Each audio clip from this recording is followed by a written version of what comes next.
Good evening and welcome to Live from the View. My name is Kathleen O'Brien and I sit on the board of the Community Arts of Bellevue, who is the creator and founder and producer of Live from the View. We've been going strong since last April when COVID hit, providing all different types of programs that please the relentlessly curious, and we hope you are relentlessly curious. And tonight we have just an amazing show for you. We're going to have a little fun. We always have fun, but we're going to have a lot of fun tonight.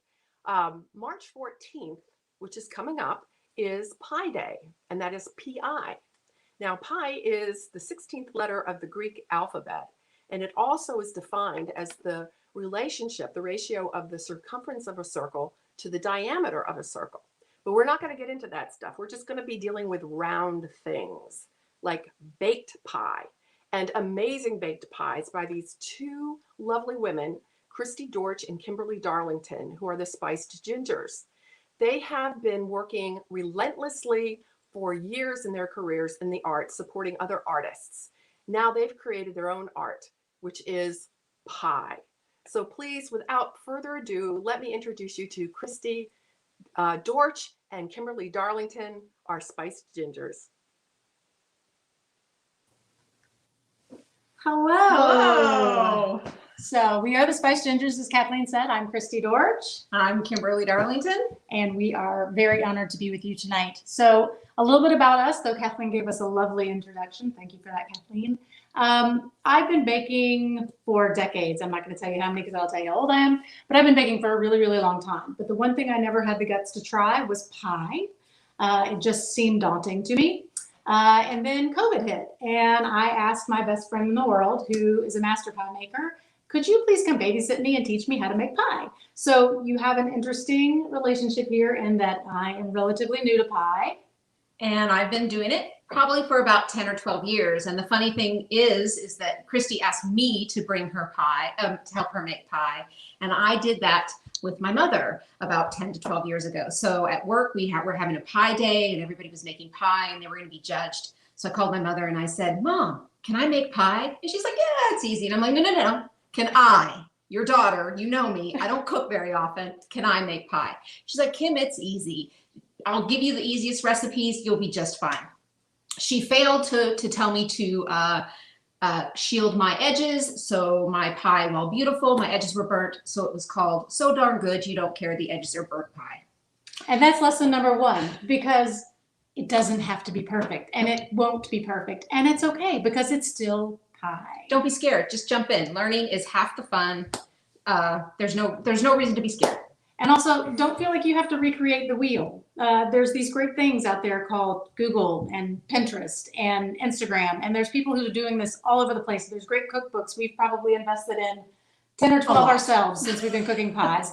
So look at other people's ideas, figure out what you like about them, and pick a recipe and just jump in. And practice as much as you can, because even a non-expert pie is equally as yummy as an expert pie. You will love it, and that's all that matters. Practice pie, expert pie, doesn't matter. Doesn't matter. It's just pie. So tonight we are going to be making you a peach pie. We are going to be using some frozen peaches because they are obviously not in season just yet.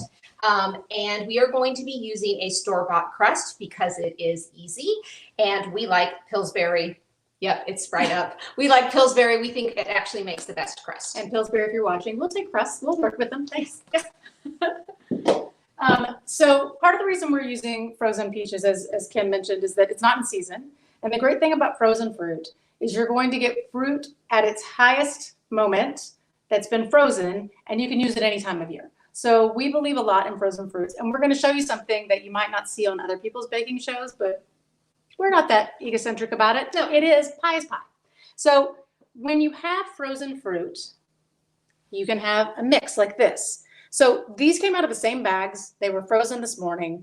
The difference is we suspect, because we've got a little bit of that going on, we suspect that there are some peaches that got thawed and then put back in the freezer. And so that's what's going to change the color of them. I'm going to tell you right now that peach is still going to taste amazing. So, and it's inside of a crust. Who cares? It's still a peach. It's still good. It's still a peach at the height of its season. Okay. So, but the thing that you don't want to do is leave your peaches in the bag thawed too long, and you don't want to thaw them for more than overnight. I mean, that's really like the most that you would want to thaw frozen fruit before you use it. That you want to thaw it pretty close to baking. Right. So the other thing I want to tell you about is crust. So we use the pre-made crust tonight because we want you to understand how simple this is and how easy it is and that anyone can do it. But I'll tell you that there are times that we use pre-made crust because somebody made it homemade. It just wasn't us. It just wasn't us. And part of what tonight is going to be is about giving you tips to make it feel homemade, make it taste homemade. Kim and I can both with great ease tell you that we've had many a pie that we've made and people have said, did you make that crust? And we're like, sure we did. Absolutely, 100%. Yep, we rolled it out in our home. It's homemade. Success is really what we want. We want you guys to feel how easy this is and to be able to go home tonight and do it. Well, you already are home, but to be able to go into your own kitchen tonight and make it, or tomorrow, and be like, yeah, that was easy. I'm going to do more of that.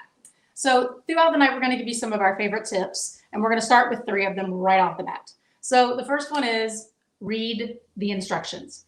Beginning to end, read the instructions. And follow the instructions explicitly, exactly how they are written. You've never made this before, so you want to make sure that you follow their instructions before you decide to make little tweaks. Somebody else has tested this. Yep. Just the first time, do it their way. And then the third tip is you want to pre-measure. So you'll notice that we've got some things sitting out here in ramekins and separated out. And then we've got our stuff over here.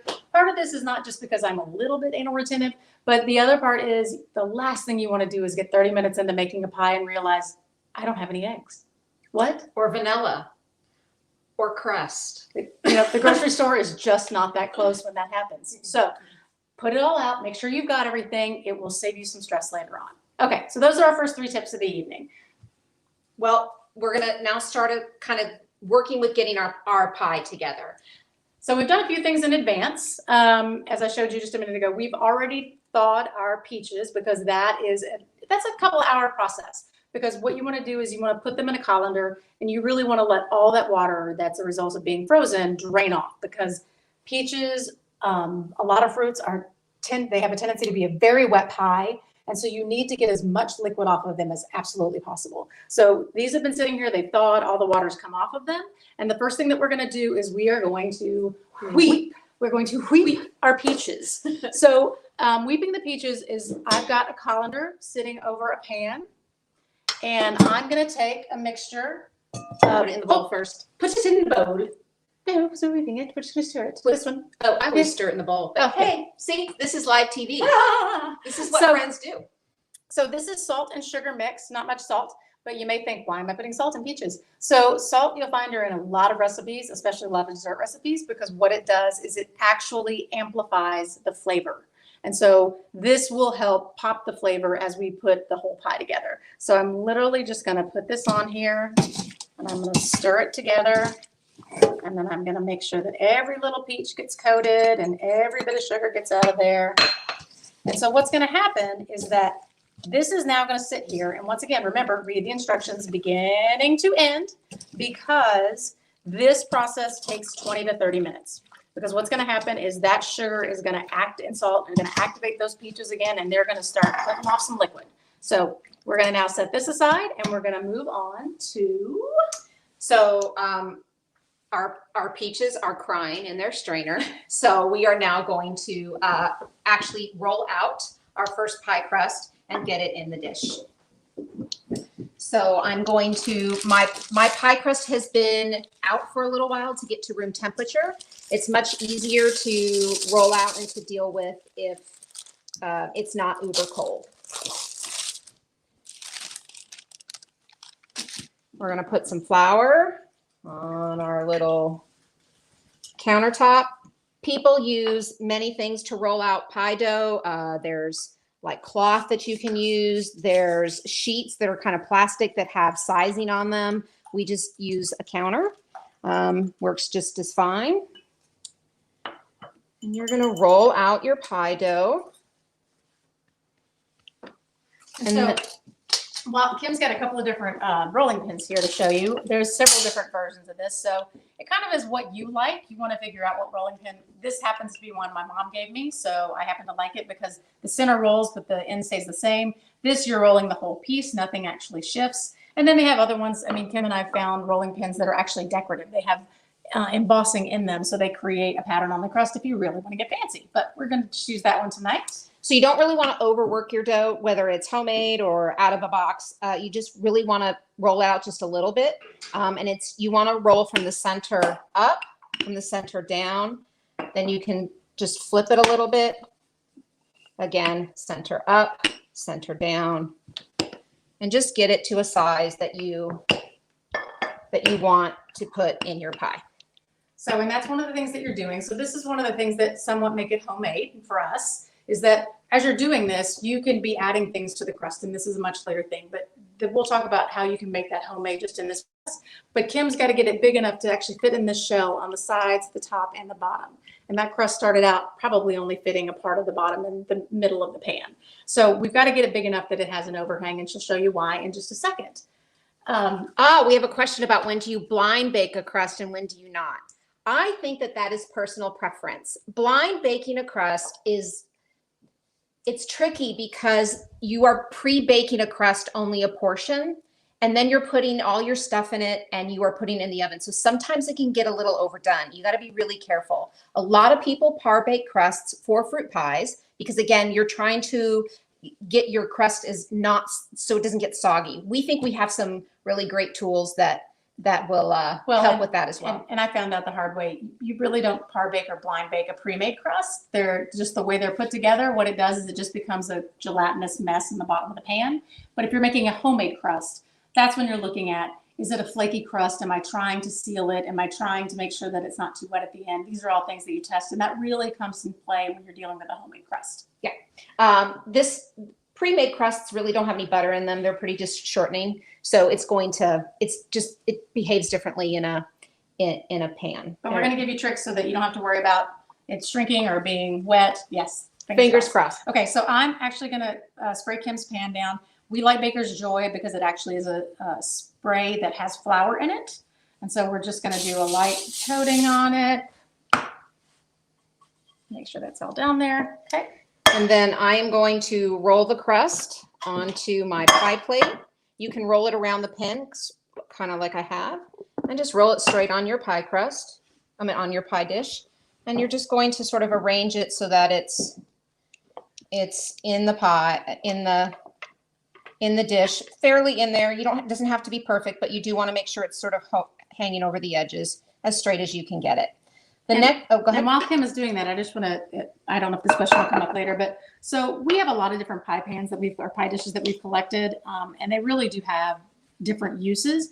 We're using a glass one tonight because we want you to see a little bit more of what we're doing. And even when you're not doing a demo, a glass one allows people to see the pie.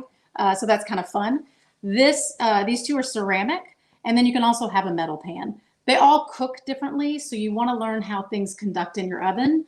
Because the time of cooking will change a little bit. And then you have things like this, which are deep dish. Great to use. You have to roll your crust out a little bit further to make sure you fill it completely. But the biggest thing is about a deep dish crust, Kimberly? Don't be stingy with your fruit. If my mother taught me anything, she taught me not to be stingy.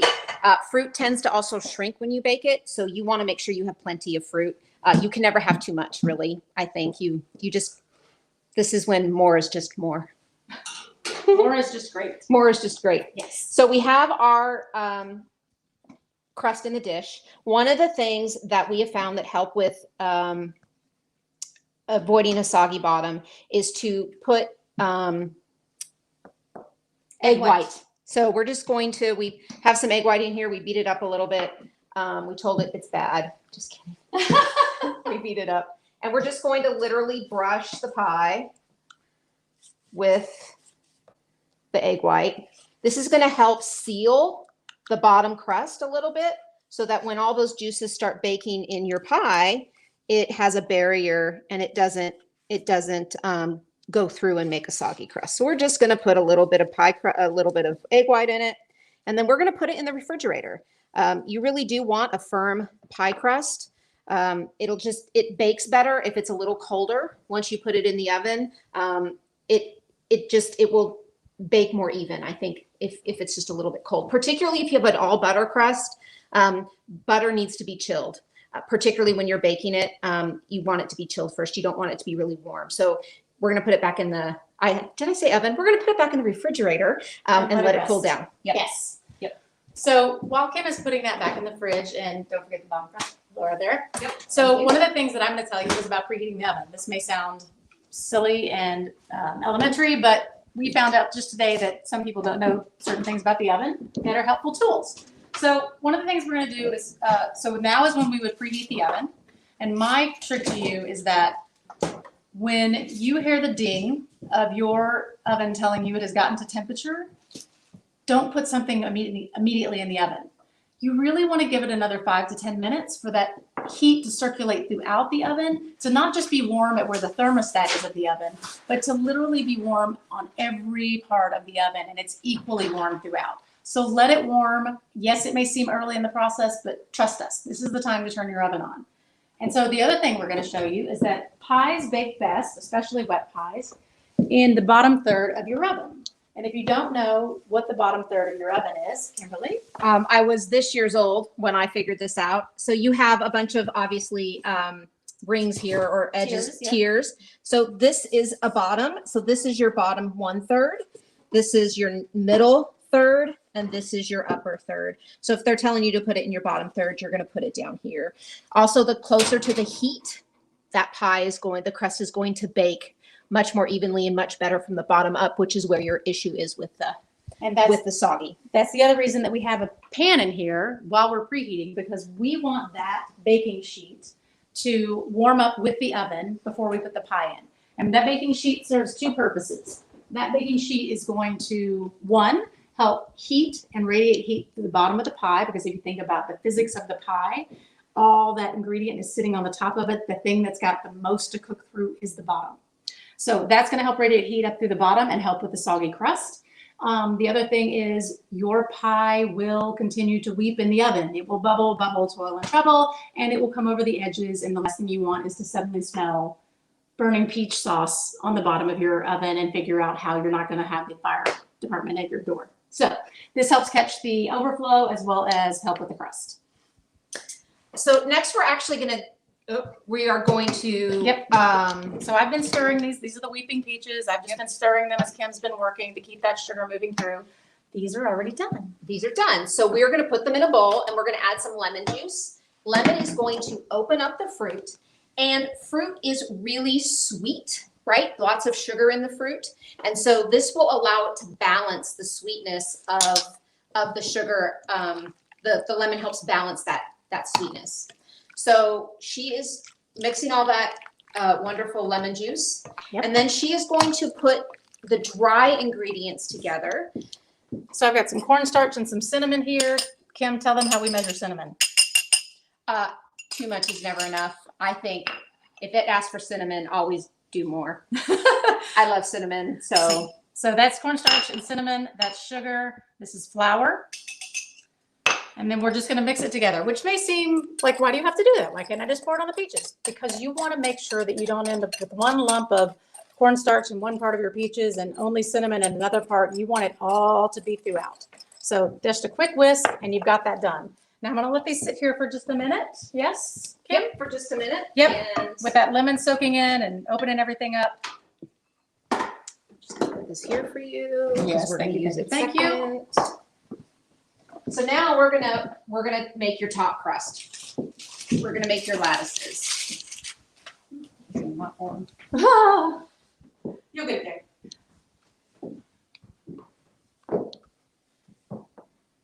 We're gonna do a little bit more. You don't need a lot of flour. See, this one's a little cold.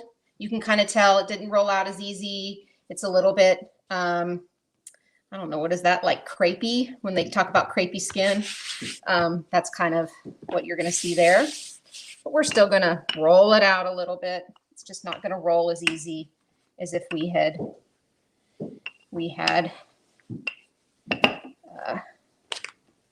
warmed it up a little bit.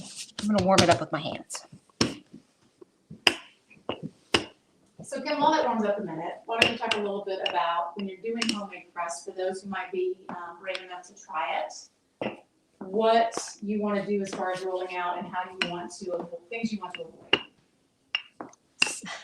I can't think and do two things at one time. That's fine. Take a break. When you're making crust, you don't want to handle your dough a lot. It'll make it tough. So you try to not, like I said, I didn't roll it out too much. I didn't add a lot of flour.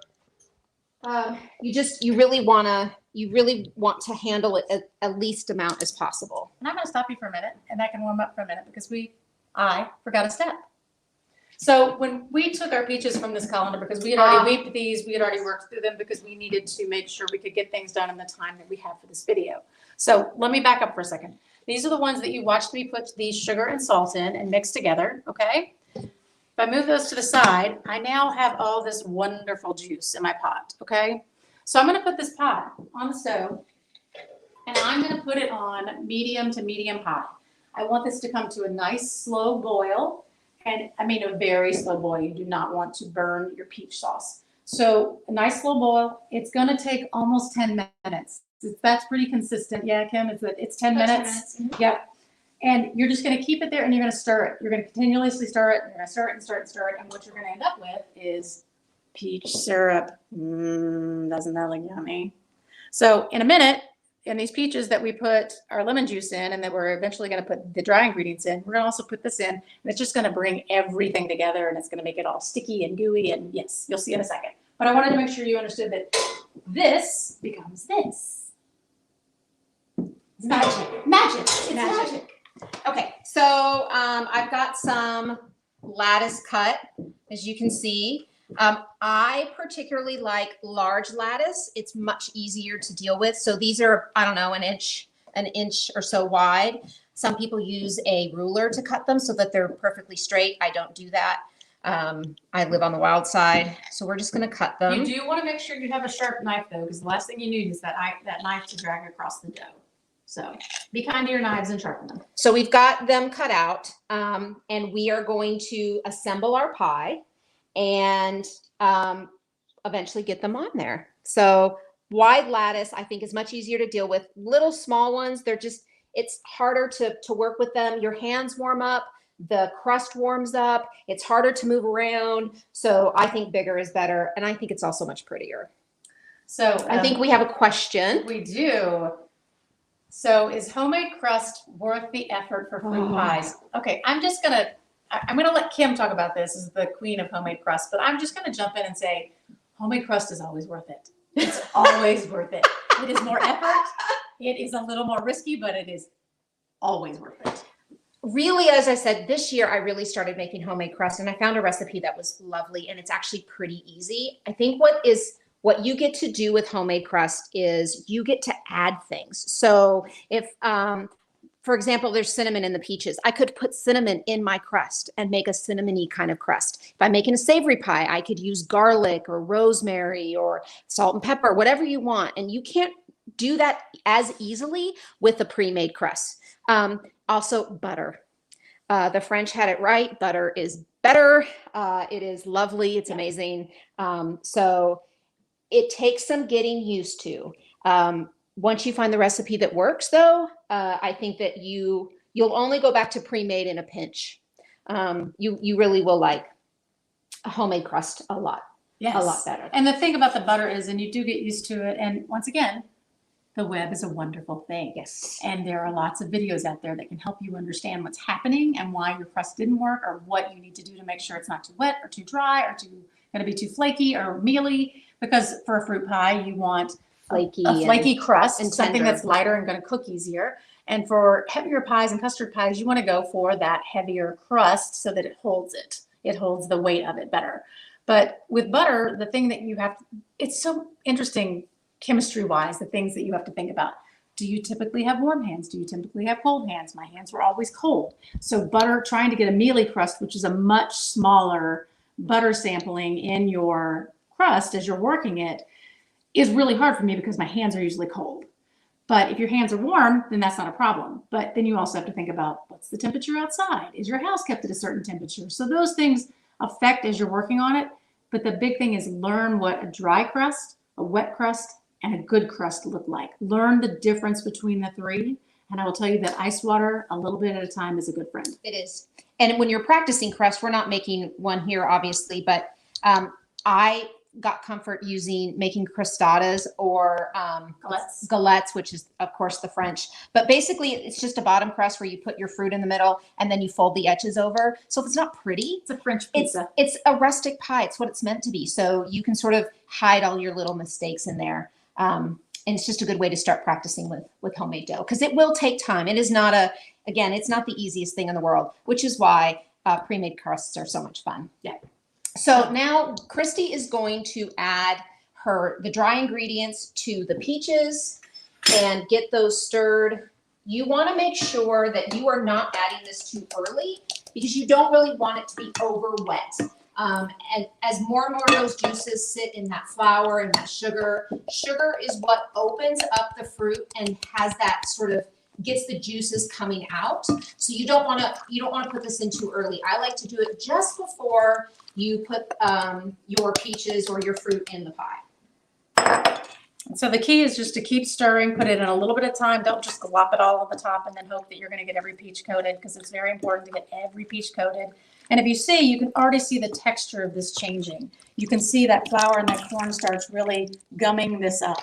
And that's what you want. You don't want a lot of liquid. This is not a time for this to look wet. If it looks wet, ooh, no, I think it'll be okay. Okay, we're gonna, Kim, talk for a minute. While I heat this up a little bit. You can kind of see it's nice and goopy. If it sits here too long, it's going to, again, that sugar is going to start weeping the fruit, and you're going to get a lot more juice in your pie, and that's what we don't want. So you really do want to make it just before you put it in the pie. And so what Kim has me doing, which is very smart, is because you've already seen that's gotten a little texture to it, it's gotten a little thicker. So you can actually, when you make this, if it sits there too long, it will get really sticky. So if you put it back over the heat for a second, you can see it's starting to thin back out for me. So that's what I wanted it to do, so that I could easily get it all over this fruit. Because that is my last bit of glue. Now when I have a random peach that got in the pot. Okay. Sorry, Jeremy. Shout out to our tech team, Alex and Jeremy, who are helping us here today. Thank you, thank you, thank you. It would have been quite an interesting thing if Kim and I had been trying to run camera too. Okay, so that's all mixed together. And we took the pie crust out a little bit ago just to warm it up. So if it's been in your refrigerator for 20 minutes or so, that crust is going to harden up a little bit. And again, you want it a little bit at room temperature so that you can mold it as you need to. Now, full disclosure here, I will confess, I don't even think I've told Kim this. So the last time I made this recipe, I had just seen a video or something where somebody had put a peach pie together, and when they cut it, it was like the peaches were perfectly stacked. They were just like this beautiful spiral of stacked peaches. And I'm like, I want to do that. And I got my hands in here. Don't be afraid to get your hands dirty. You're going to get your hands dirty. Get hands in here, and I'm slaying out the peaches. I was the stickiest mess by the time I got to the end of this, but those peaches look beautiful. Anyway, so I'm going to take this over to Kim, who is now going to show you how amazingly easy it is to make a lattice top. It is going to surprise you how simple this is. So you can see how our dish may be a little bit too deep for this. We don't quite have as many peaches as I would like. Kim is being stingy. So I'm being stingy. So I would normally add maybe a cup or so of extra peaches in here if I thought that it didn't look too good. So this is what aprons are for. So when you put your crust together, you're going to start with your largest piece, and I always put it in the middle. And then your next one is going to go here. And we'll put another one here. We'll get one on your edges. So see how I can sort of easily pick it up? If it gets too warm, it gets a little bit harder to move around.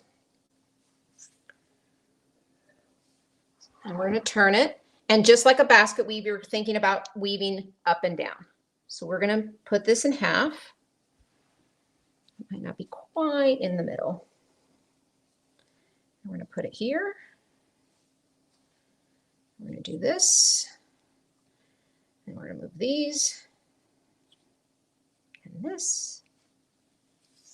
We're going to put this one here. Move it back.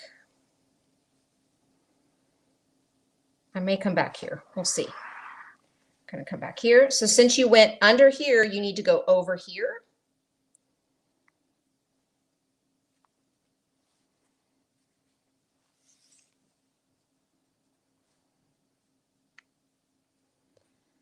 And then finally, you went under, so you're going to go over here. Nope. Yeah, there you go. Yep, that's right.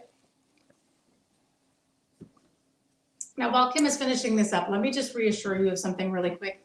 You can do this by yourself. Kim and I have made plenty of pies solo. The thing with Kim and I, we are best friends and we love to cook together and do things together like this where we can learn from each other and we can think of new ideas together. But be reassured, you can make this pie all by yourself. Yep. This is easy. So I'm just trimming off a little bit of the excess crust, just so that when we roll it, we don't have globs of it, although it's bread. Who doesn't love bread? I love it too much. So if this was just a solid crust, you'd want to sort of fold everything under. But with a lattice pie, I think it helps. Everything I've read, and I'm going to believe what they say, is you want to fold it in to the pie, right? You kind of want to fold it. So that's kind of what we're going to do, is just start folding it. Oops. It helps seal up those little strips.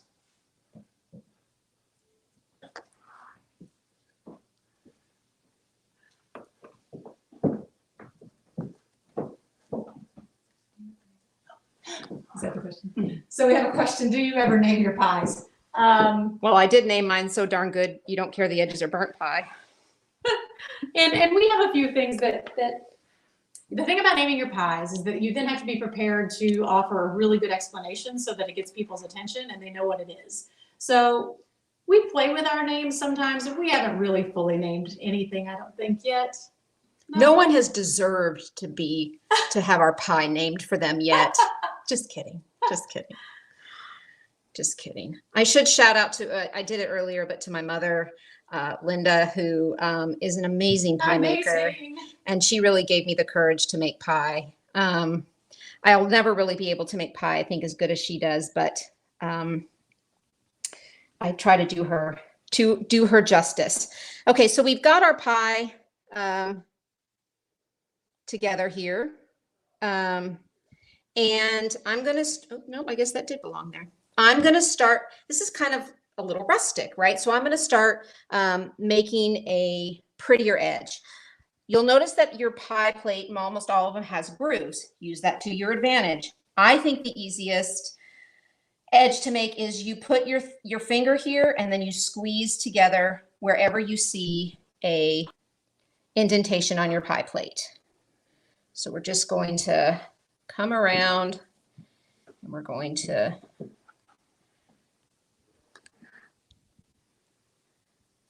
pretty easy. There's other ways you can do a pie crust. You can twist it. You can do all sorts of crazy things. I just think that this one's pretty. It's easy. It doesn't take a lot of magic or learning.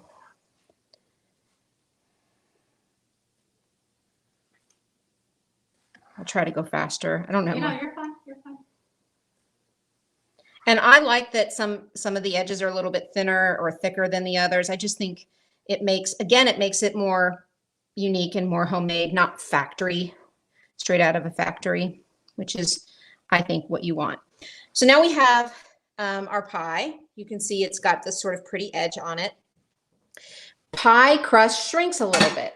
So for those you're asking about par baking, when you par bake a crust, you actually have to fill it with little baking, I don't know what balls, Baking but weights. baking weights. Thank you, pie weights. Or else you will actually end up with a crust that is the size of a taco. It'll shrink really, really bad. So when you par bake a crust, you use pie weights and you literally fill it up to the top of your pie and you bake it for like 10 minutes. You can also use raw beans. You can use raw beans. Yep. If you don't have any weights, just a whole couple, bunch of beans. But pie is going to shrink. So if you want your crust to kind of not shrink in a little bit, it's not going to do it too much because you've got it filled with yummy peaches. We are going to wet underneath the pie, and we're just going to use that egg white that we had originally, and we're just going to sort of wet the edge and kind of stick your pie down, your edges down, and that's going to help it just stick to the pie dish and not shrink as much. If your pie crust shrinks, you'll end up having more of your juice leak out than you ever intended, because there's no barrier for it. But even a shrunken crust, it's still a pie. It is still a yummy, delicious, gorgeous pie. You can do this with water. You can do this with your egg wash, because we're going to use that here in a little bit as well. You don't have to use egg white, but we have it, so why not use it? It's not going to hurt the pie at all.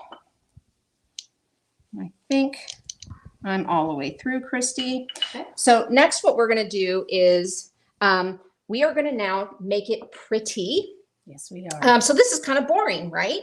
And we want it to look, pie is never boring. And we want it to shine, and we want it to look more homemade. So one of the things we're going to do is we are going to brush it with egg wash. All egg wash is an egg that you've whisked and added some water. And you're going to brush it all over the pie. And this is what is going to make your pie golden brown. So when you put it in the oven and it's cooking, this is what is going to set it apart from a homemade, your pre-baked, pre-made crust apart, is this golden brown of the pie crust. And you don't need to use a lot. You just need to get it wet enough so that we can put our pie glitter on it. And pie glitter is? Pie glitter is sugar. So some people will tell you to use granulated sugar, and that is just fine. But Kim and I like to sparkle it up a little bit. Yep. So we like turbinado sugar. Turbinado sugar only has one process. So you can see there's still plenty of molasses left in it, but it sparkles when it cooks, and it just makes a prettier pie. Question is, what is the best way to keep the outer edges from getting too dark? Aha! You're jumping ahead. We're going to get to that in just a second. A great question, because let me tell you, Yes. been there, done that. Been there, done that. Again, I had a pie. So darn good you won't care the edges are burnt pie. We're going to fix that. Did you win the competition, Kim? I did not. I think I came in best try. Honorable mention? Honorable mention. So we're going to get everything. You want the edges, you want the whole pie. And you don't have to be gentle, but you don't want to be rough. You just want to get it all on there. And then the magic. And then magic. Go for it, Kimmy. Okay, so you can use a shaker. I just use my fingers. And you are just going to dump it all over the pie. This is also going to add a little sweetness to your pie. Some people, if they make a homemade crust, they'll put sugar in it. You can actually just put sugar on top and it'll help sweeten that up just a wee bit. But as you can see, we're putting enough on there so that it sparkles. Okay, so our pie is put together and we're about ready to put it in the oven. What we want to talk to you about now is pie shields. Yay! This is what my mother forgot to tell me about. So there's different kinds of pie shields. I have a tin pie shield. I have like 12 of them. My mother has bought me every one of them. God bless her. And this is what is going to protect your edge from burning. Your edges will cook faster than the rest of your pie. So you need to protect them. Correct. And then another version is a silicone version that actually is adjustable. So you'll notice it has a notch here and then here, and you can actually adjust it to the size of the pie you're working with to fit it on your pie. Now, what you have to be brave about when you're using these is that when you go to take your pie shield off, which we'll talk about in a minute, this comes off in one little thing. This you've got to grab by both sides and make sure you pull it off quickly so it doesn't like indent in your pie. So this is a little sturdy. All pies are different once you get them together. Sometimes the crust will be further in, sometimes it'll be where it's at. So this pie shield, if you notice, it actually fits not too good, right? So we're actually going to probably use Christi's pie shield because you can see that the edges aren't covered and we want the edges covered. If the pie was in too much and we put this in, and you would see in like the crust sticking out here. This is my ingenious fandangled MacGyvered version of this same tin, but with some tin foil over so that you notice it covers more of the pie. So we're gonna cover our edges. Ooh, it's a big old pie. It's a big pie. I got a big dish. So I'm just going to loop that in. Yep, Make and sure you're that everything's covered. Yep. Okay. And this recipe calls for cooking this pie for about 75 minutes, so about an hour and 15 minutes. You want to take your pie shield off the last 15 minutes of baking. So we're going to put this up in the oven for 60 minutes and set the timer so that you don't forget to take off your pie shield. And when that timer goes off, you take off the pie shield and you let it cook for another 15 minutes, and it will golden and brown up your edges. And what you're looking for as this cooks, once again, this is already preheated. The magic of TV, we are not heated. I'm not that brave to pull this out on my own. So we would put it on the baking sheet so that it's got space for overflow. Make sure it's into the center of the oven. Close that bad boy up and let that sit for 60 seconds. Now, one of the things that I'm going to tell 60 you. minutes. 60 minutes. What did I say? 60 seconds. 60 seconds in your pie is That is magic. 1 minute pie. 1 minute pie. We'll have to create. Maybe that's the name of the pie we create. 1 minute pie. So a couple of things to know about when you're baking. So I talked to you about preheating and giving that oven time for the whole thing to get fully heated.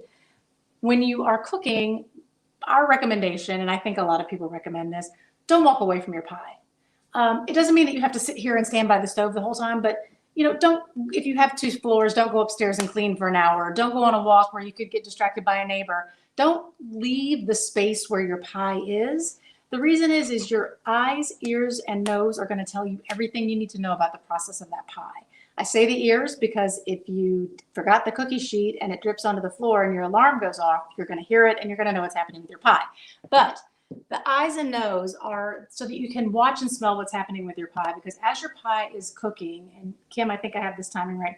When you get, so we said 75 minutes.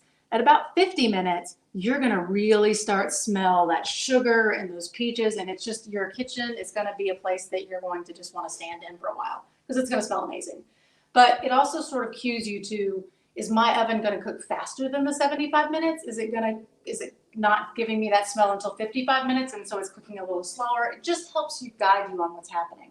But the other thing is, there's this magic thing called an oven light. Use it. Every time you open, and I learned this because I bake a lot of cheesecakes, but you really don't, you want to avoid opening your oven up.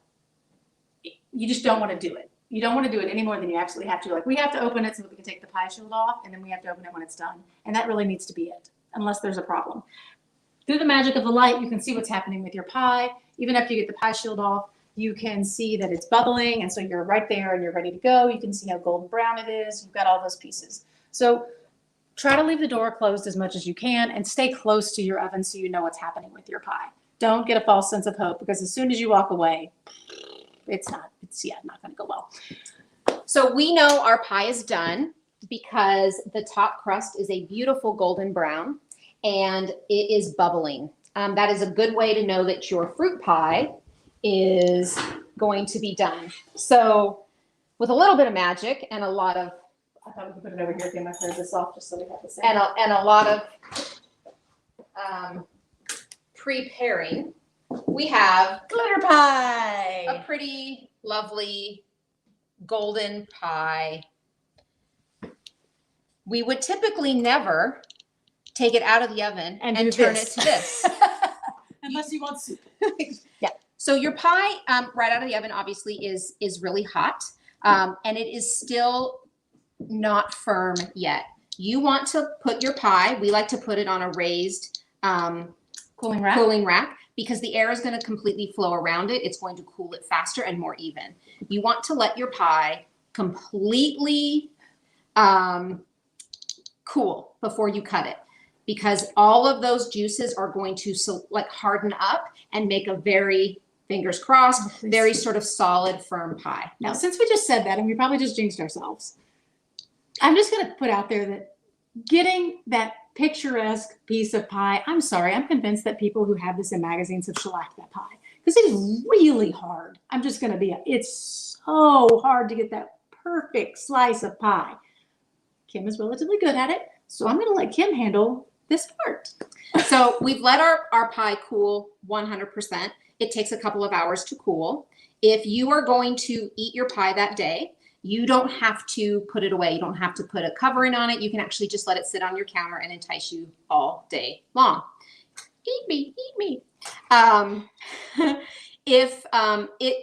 It'll stay out for a couple of days. You want to cover it, obviously. Once you slice into it and you start eating, you want to cover it up, but it can stay out for a couple of days. If you are going to take longer than a couple of days, and we don't know who will, to eat their pie, you just want to make sure you cover it and put it in the refrigerator.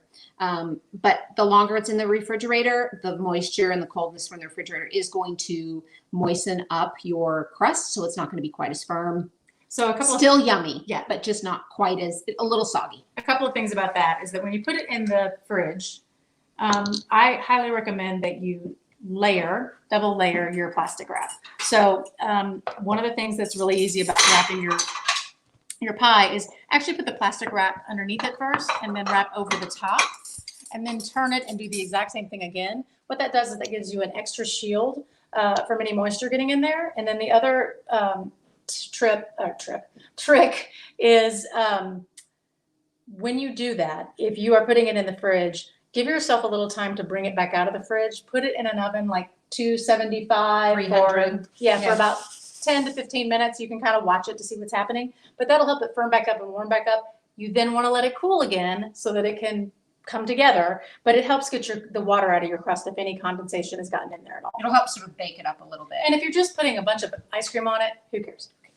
Okay, so the right tools. Lord willing and the creeks don't rise, we're going to have a beautiful pie. So a serrated knife, did you talk about this? I did not. Okay, so a serrated knife or a really sharp knife is really good for cutting a pie because you're hoping that your crust is really, really done. And you don't want to like beat your pie up to death. You want enough oomph to cut it. So I'm just going to cut it lightly first, just so I can kind of score what I want. Everybody out there in the ether, please cross your fingers that this comes out well. So you'll notice how small of a piece that Kim is cutting here. This is what we have come to term the sample piece. You all probably know that person. It's me in this relationship who says, I just want a tiny piece. I just want a little bite. So we call this the sample piece. You cut that first because then you get some leverage to get the rest of the pie out. So I'm going to then really sort of cut more just to make sure those peaches are really cut. And which is why you want a sharp knife and even a serrated knife, because you remember the peaches, you got to get them cut. Do you prefer fruit pies cold, warm, or room temperature? Yes. Yes. I think All that's of completely up to you. Like if it were, I'm pretty sure if it were my husband, he would like it warm with a big old scoop of ice cream on top of it, so it just melts into it. I kind of like room temperature pie. Cold pie. My father loves cold pie for breakfast. He'll pour milk over it. So really, I think however you enjoy it, it's going to be great. Just remember that you can have a warm pie. I would suggest that if you want like hot, that you let your pie completely cool, you cut it and you put it in the microwave a little bit, because if you take it out too early, you're going to get like a watery pie. So Kim, do you want to talk about the fun of pie servers? Pie servers. You can use really whatever. I like to use something that's not quite as shallow or has a deep thing, but everybody's different. This one's bendy, so if you need a little bit more give in your pie, this one's obviously for a pie for a giant. But we're just gonna make sure your edge is here, and you're just gonna kind of dig down, and you're just gonna kind of scoop up a little bit, and we're gonna pray that it's gonna look exactly like we intended. And there's a little bit missing down here, so I'm gonna grab that because We don't want that to be on the next piece. Correct. All right, so we're gonna put this aside. Oops, I'm sorry. And I told you guys that we have, Kim's gonna cut a couple more pieces. Oops, I'm sorry. And I can take questions while she does that because we want to give our tech crew a taste test. Now you'll notice it'll be so much easier to get pie out. So I think a question was, when COVID is over, will we teach a baking class?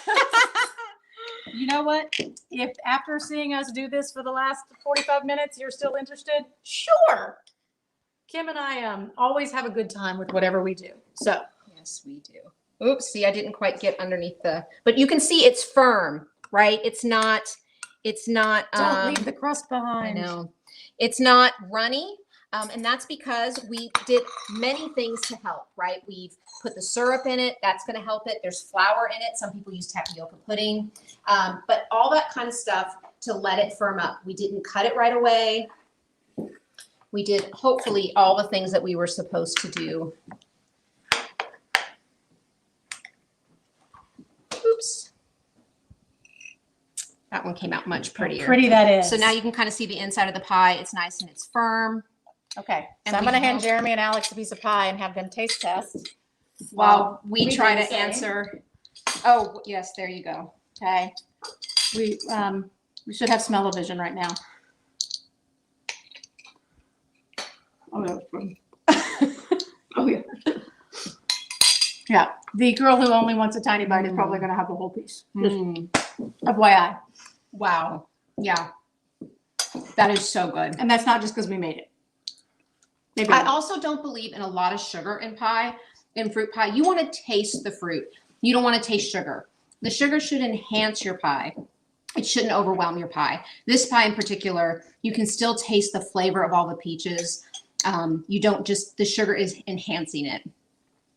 Jeremy is like turning a little red and shaking and nodding his head going, oh yeah, oh yeah. What do you think, Jeremy? It's excellent.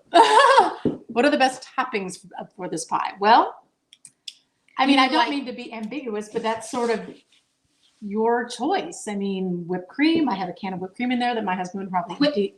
Whipped cream would probably empty the entire thing on here.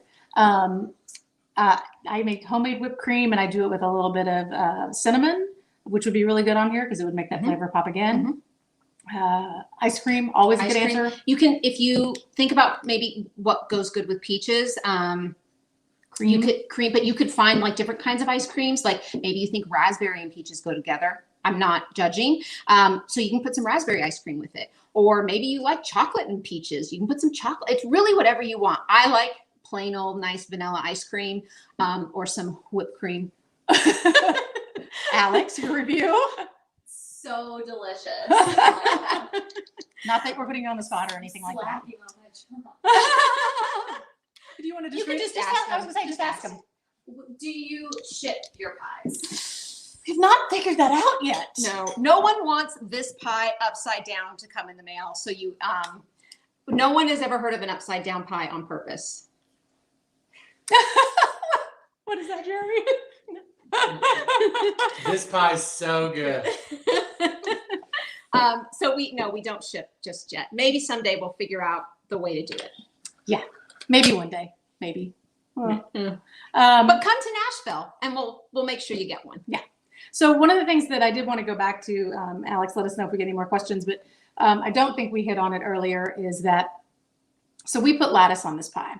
If you look at a lot of other recipes, if you look at a lot of books, you're going to see where people have put a solid crust on top and they've like cut a couple of vent holes in it, or they have done, like Kim did a beautiful peach pie. And if you go to our website,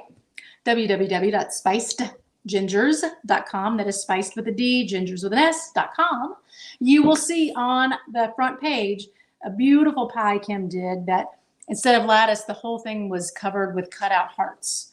So there's all these different things that you can do with your pie crust. But the thing about a fruit pie especially is that you need room for it to vent. Because remember when I told you one of the ways you're going to know that this is done is that it's actually in the oven bubbling. You can actually see that bubbling. And you need that to happen. Gosh, I can't imagine if you forgot to cut vent holes in it, would probably just cover your oven and that would, you just replace your stove. You'd have a blowout. Yeah. So the vent holes are really important. So if you put a whole top crust on it, that is absolutely fine, but make sure you put vents in there in some way. Okay. So the question they had, and I'm going to let you answer no. this one because you are the bestie that drinks. If you add liquor, how do you adjust the ingredients? So, no, it's a great question. So liquor is a wet ingredient. So we actually have made this pie before with rosé wine. And it really gives a great rich flavor to it. But the thing is, remember when we put this over here, when we whipped the peaches, you're still whipping them. You're just whipping them with the rosé. So you've got more liquid. It's just going to take longer for this to cook down. And so in that process, you're cooking the alcohol out of it, but you're keeping the flavor. So you've put the lemon on the peaches. Remember, that kind of activates the fruit a little bit, and the salt opens it up. So once you put the rosé in there, you're really adding that end product of sweet. I think what she said is I would suggest, again, cooking it down into kind of a syrup. Yep.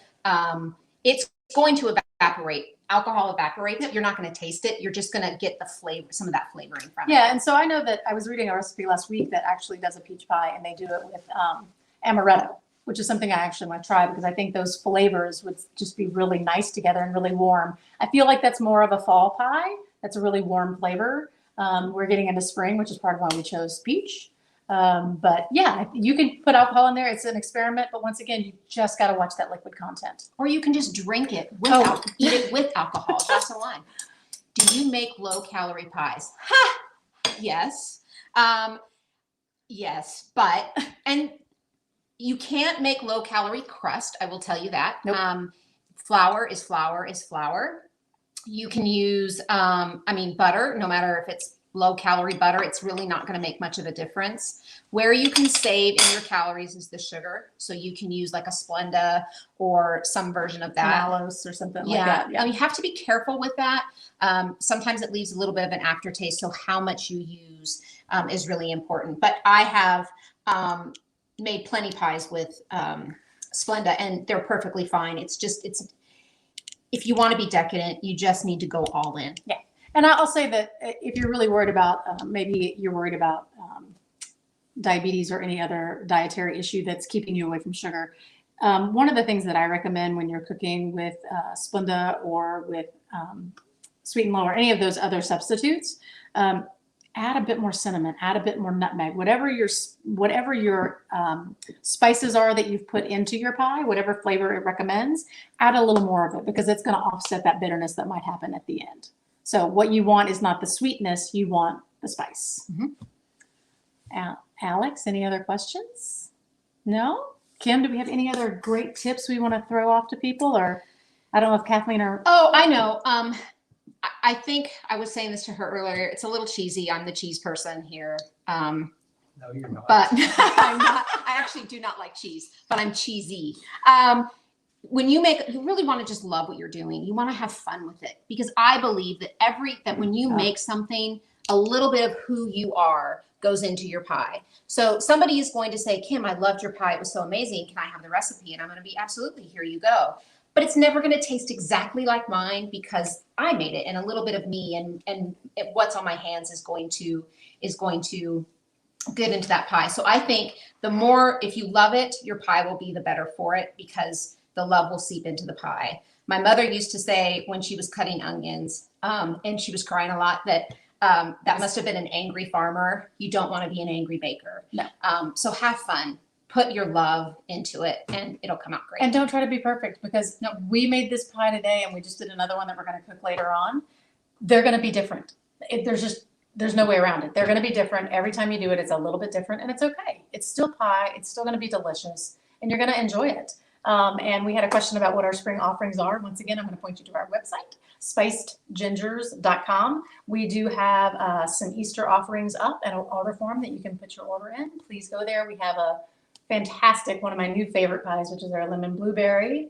Blueberry lemon. Kim has made an amazing lemon shortbread tart. Oof. Oof. It's amazing. Peach pie is on the list. Yes. And speaking real quick, sorry. We are going to put a link up for the recipe of this peach pie. You will only have access to it. You might have already seen it. It's on our website, but it's hidden, so only you guys can get to it, and you can make it yourself. Great. And so the only thing I was going to say is that on our spring menu, we also, so Kim and I don't just do pies. We do cakes, we do quick breads, we do cheesecakes, we do tarts. So there are several things. I've got a strawberry and a strawberry lemonade cake that is on our spring offering, as well as a carrot cake. So get ready, make your orders, and we hope to see you soon. Yeah. Thanks for watching and listening.